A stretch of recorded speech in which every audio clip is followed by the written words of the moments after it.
That would have come on to front benchers. Up to 8 minutes each. Anna Bardell.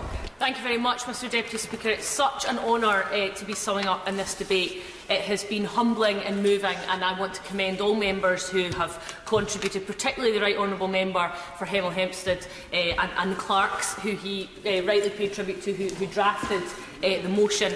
Also the Honourable Lady for Bolton South East. She has fought tooth and nail for the victims of Primodos, as has Mary Lyon, to me, who is a modern-day hero as far as I am concerned. And like other members, that was one of the first cases that came to me when I was first elected in 2015. And my constituent, Wilma Ord, who took Primodos in 1970, is in the gallery, along with her daughter, Kirstine.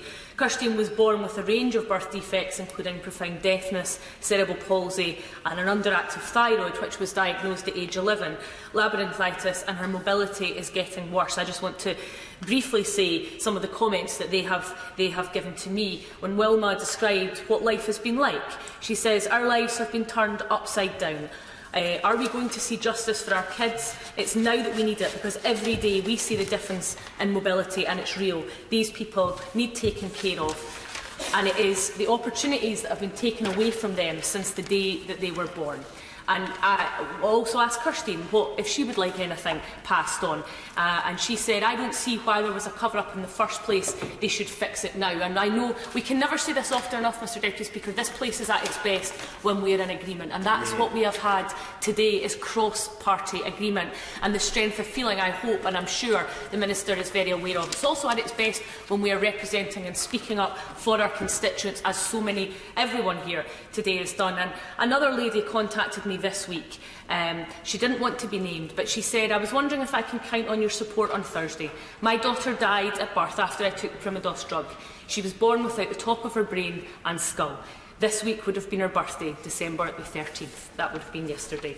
That just seems to me harrowing, and some of the deformities and disabilities that honourable members have spoken of, and some of the comments I have to draw on that really struck me. The Honourable Member for North Devon talked about our constituents being treated as guinea pigs, and that is essentially what they were treated as, was human guinea pigs, because let's not forget, this drug was on the market, unregulated, untested, for 5 years before any proper research was done into it. I just think, the Right Honourable Member for Kingston and Surbiton spoke about the research and the information that came from Germany, and some of the vast number of documents that were not looked at by the expert working group. My honourable friend from Glasgow North West couldn't be with us today, but he spoke about his constituent Russell Kelly, who's also been affected, and wanted to share his experience. Russell's the youngest of 4 children.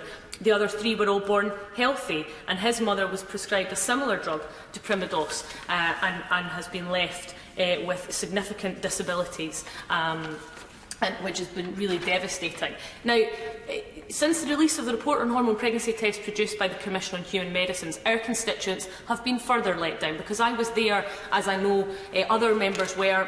My honourable friend, the member for Bolton South East, and I were actually locked out of the press conference when it was taking place. And some of the women who took Primodos told me at the launch of the report that they had been told they should now be happy and take comfort knowing that it was not taking Primodos that caused their babies to be born with defects or malformations.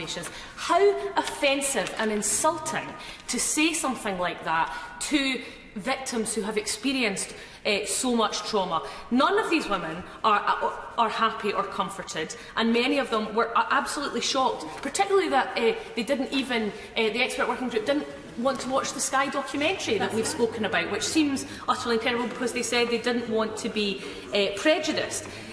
As we've heard, the report, which was produced by the expert working group, was changed between the draft and final report. I mean, in terms of process, Mr Deputy Speaker, in terms of the amount of public money that has been committed to this process, I think it's quite shocking that that was a situation that has now been uncovered, and I hope the Government will reflect on everything that has been asked on the judge-led inquiry moving forward, but also just how a process can fall down and become so bad. We know that Mary Lyon, as was mentioned by the Honourable Lady for Macclesfield, was held under the most serious and difficult circumstances, or restricted, by the legal document that she had to sign.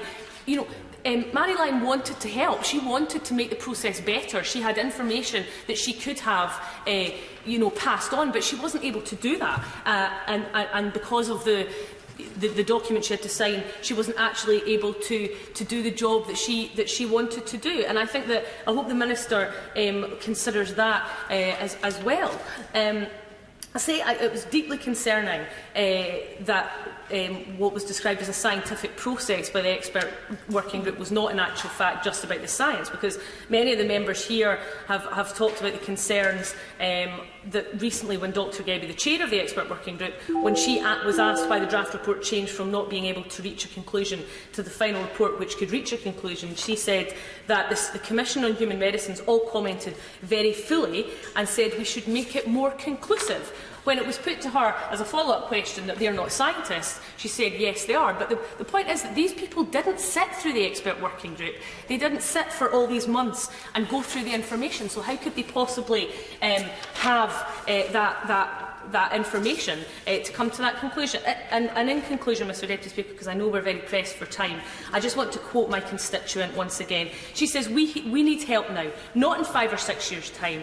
She doesn't really want a public inquiry. She wants someone to compensate for what's happened to her in Kirstein. And she wants her daughter to have a house where there are no stairs, but no one is prepared to give her that. She says we need to have trust in the people who are governing us. We look back all these years ago and what is happening now, and they're still failing us. They let drugs go out, they should never have gone out, and they were negligent. The same people are not around now, so why can't someone just do the right thing and say that we were wronged? Watson. Thank you very much, Mr Deputy Speaker. I want to start by congratulating the